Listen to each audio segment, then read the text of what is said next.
Olhando para essas nuvens, eu lembro quanta água a gente tem na nossa atmosfera. E você sabia que o vapor de água é o principal gás responsável pelo efeito estufa? Nesse vídeo eu vou falar um pouco sobre o efeito estufa e como o momento de polo das moléculas é responsável por ele. O Sol está constantemente enviando energia para a Terra na forma de radiação. A gente percebe essa radiação como luz e calor. Alguns gases da nossa atmosfera prendem essa energia na superfície terrestre. E esse fenômeno de retenção de energia na superfície terrestre pela atmosfera a gente chama de efeito estufa. O efeito estufa ele é muito importante para a vida na Terra. Ele ajuda a manter as temperaturas por aqui estáveis, ou seja, nem muito quente durante o dia e nem muito frio durante a noite. Para manter um equilíbrio na temperatura, a energia total que a Terra recebe do Sol, a nossa principal fonte de energia, precisa ser igual à energia que a Terra manda de volta para o espaço. Parte da energia que a Terra recebe é refletida, basicamente, sai do mesmo jeito que entrou, e outra parte a Terra absorve e emite de volta para o espaço, quase que exclusivamente na forma de radiação infravermelha, em outras palavras, calor. Antes de continuar, vamos dar uma olhada na composição da atmosfera.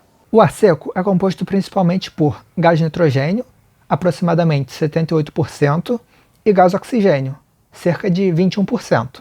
No 1% que sobrou, a gente tem o resto dos gases, incluindo o gás carbônico, também chamado de dióxido de carbono, ou CO2.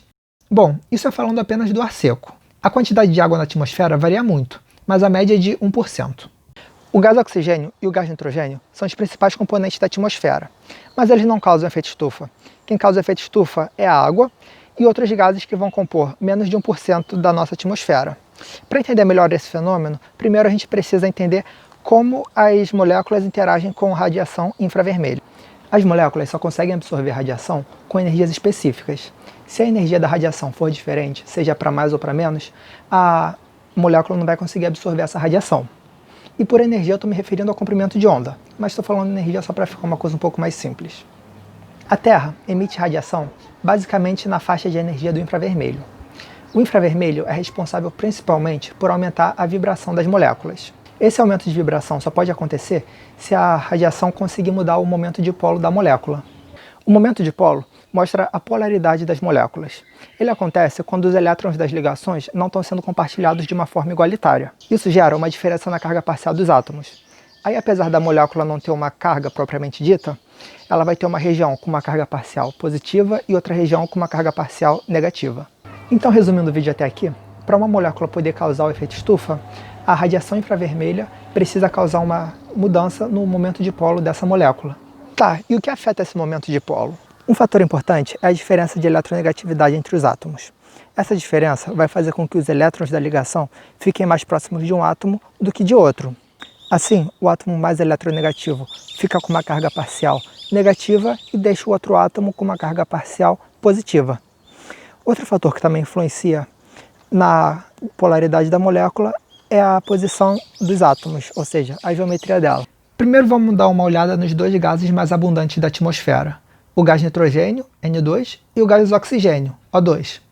Cada uma dessas moléculas possui dois átomos e eles são iguais, ou seja, tem a mesma eletronegatividade e a molécula não vai possuir um momento de polo. A única vibração dessas moléculas é assim.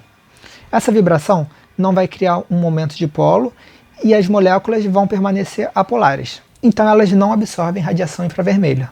Vamos olhar para o exemplo da água. O oxigênio é mais eletronegativo que o hidrogênio. Então os elétrons dessas ligações vão estar mais deslocados para o oxigênio.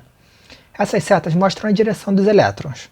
Agora, se a gente juntar essas setas, a inclinação que uma seta tem para a direita cancela a inclinação que a outra seta tem para a esquerda. E a gente fica com uma seta apontando para o oxigênio, no caso, apontando para cima. Essa seta mostra que a molécula de água é polar. No caso do vapor de água, são três vibrações que mudam o momento de polo da molécula.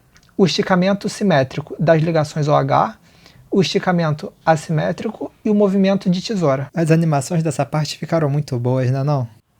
Agora vamos para o CO2. O oxigênio é mais eletronegativo que o carbono. Então, o oxigênio puxa os elétrons com mais força que o carbono. Só que essa é uma molécula linear. As setas se cancelam e a gente fica com uma molécula apolar. Então, diferente da água, o gás carbônico não possui um momento de polo com a molécula em repouso, porque os oxigênios estão em direções opostas e isso cancela as setas aqui nas ligações. Mas o que determina a absorção de radiação infravermelha é a mudança de dipolo causada por vibrações. Olha essa vibração aqui. Nela, a gente não cria uma mudança do momento de polo, então ela não vai absorver radiação infravermelha. Agora tem essa outra vibração. Aqui, a distância de cada oxigênio para o carbono é diferente, e isso gera um momento de polo. Então essa vibração vai absorver radiação infravermelha. Essas outras vibrações aqui vão fazer a molécula deixar de ser linear, e isso também gera um momento de polo. Portanto, elas também vão absorver radiação infravermelha. Outro gás importante é o metano, o CH4. Olha para ele, 5 átomos, 4 ligações. Dá para vibrar de muito jeito diferente, então não vou nem entrar nos detalhes. A água que só tinha 2 ligações já vibrava de 3 jeitos que absorvem no infravermelho, imagina o metano, com as 4 ligações dele. Com essas explicações eu queria mostrar porque algumas moléculas vão absorver o infravermelho e outras não. Então agora vamos aplicar um pouco esse conhecimento. O vapor de água compõe aproximadamente 1% da nossa atmosfera. Parece pouco, mas é muita coisa.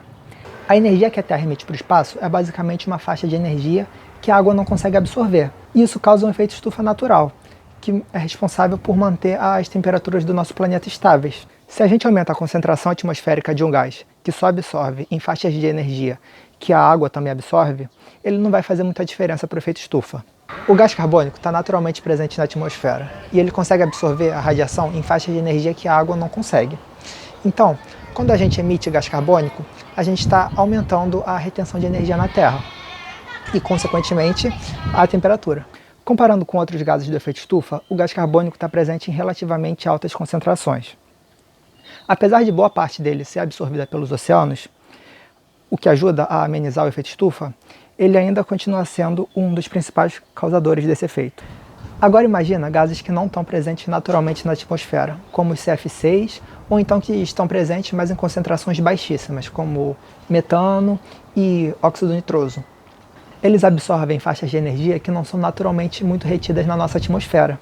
Então, pequenas mudanças na concentração desses gases, por menores que sejam, vão causar efeitos muito maiores do que se a gente aumentasse simplesmente a concentração de vapor de água ou gás carbônico. Esse é um dos motivos pelos quais a gente costuma dizer que o metano é 20 vezes mais potente como gás de efeito estufa do que o gás carbônico, ou CO2. Eu queria deixar bem claro que apesar de existirem alguns gases mais potentes no efeito estufa do que o gás carbônico, a quantidade de gás carbônico que a gente libera é tão grande que ele continua sendo um dos principais causadores do aquecimento global. Então, para resumir o vídeo, o vapor de água é o principal responsável pelo efeito estufa. Já o gás carbônico e outros gases emitidos pelo homem, eles causam uma intensificação do efeito estufa. O aumento da concentração desses gases na atmosfera também aumenta a temperatura da Terra. E esse aumento de temperatura só está acontecendo por causa da gente. O nome disso é aquecimento global. Eu evitei falar de alguns assuntos, como os efeitos do material particulado no ar, do gelo e das nuvens no efeito estufa.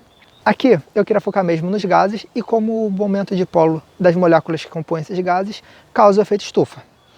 Se vocês gostaram do vídeo, dá um like aí embaixo. Qualquer dúvida deixa aí nos comentários, se inscreve no canal e até a próxima. Tchau!